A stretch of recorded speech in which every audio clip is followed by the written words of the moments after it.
غیرتی ہم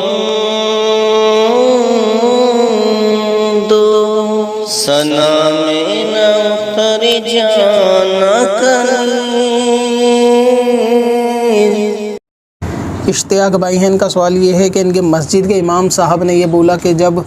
بندہ اللہ تبارک و تعالیٰ کا ذکر کرتا ہے تو اللہ تعالیٰ بھی بندے کا ذکر کرتا ہے، تو کیا ایسے امام کے پیچھے نماز ہو جائے گی یا نہیں؟ اس لیے کہا جاتا ہے کہ لوگ علم دین سیکھیں، تھوڑا اپنا ٹائم نکال کے آن لائن کلاسز اگر ہوتی ہوں سنی ادارے کی تو اس کو جوائن کریں اور کتابوں کا مطالعہ کریں، جو بات سمجھ میں نہ آئے امام صاحب سے یا قریبی عالم صاحب سے معلوم کریں۔ اس سے کیا ہوگا، آپ کو بہت ساری چیزیں، بہت ساری حدیثیں معلوم چلیں گی کہ جو آپ کے سوال کے خود بخود جواب ہو جائیں گے۔ جو امام صاحب نے کہا، جیسا آپ نے سوال پوچھا کہ امام صاحب نے ایسی بات کری کہ ان کے پیچھے نماز ہو جائے گی، تو نماز پڑھنے نہ پڑھنے کا تو کوئی مسئلہ نہیں ہے۔ جو چیز امام صاحب نے بیان کری وہ حدیث پاک کے اندر بھی اس طریقے کے مفاہیم ملتے ہیں۔ دو حدیثیں میں آپ کو سنا دیتا ہوں شارٹ میں، کہ نبی پاک صلی اللہ علیہ وسلم نے ارشاد فرمایا کہ جب بندہ اللہ تبارک و تعالیٰ کا ذکر جو ہے وہ غالباً یہ حدیث قدسی ہے کہ جب بندہ اللہ تبارک و تعالیٰ کا ذکر اپنے دل کے اندر کرتا ہے تو اللہ تعالیٰ اس کے چرچے فرشتوں کی جماعت میں کرتا ہے، اور جب بندہ اللہ تبارک و تعالیٰ کا ذکر مجمع میں کرتا ہے یعنی کسی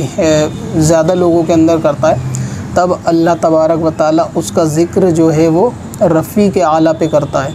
تو ٹھیک ویسے ہی اگر ایک حدیث پاک کا اور بھی مفہوم ہے کہ جب بندہ اللہ تبارک و تعالیٰ کے گھر میں کہیں جمع ہو اور قرآن پاک پڑھے یعنی اس کا ذکر کرے،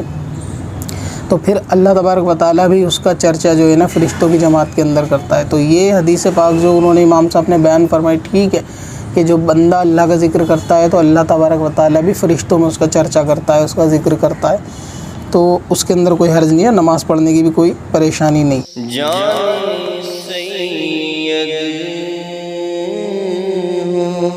سعادت ہے کوئی کھیل نہیں، جان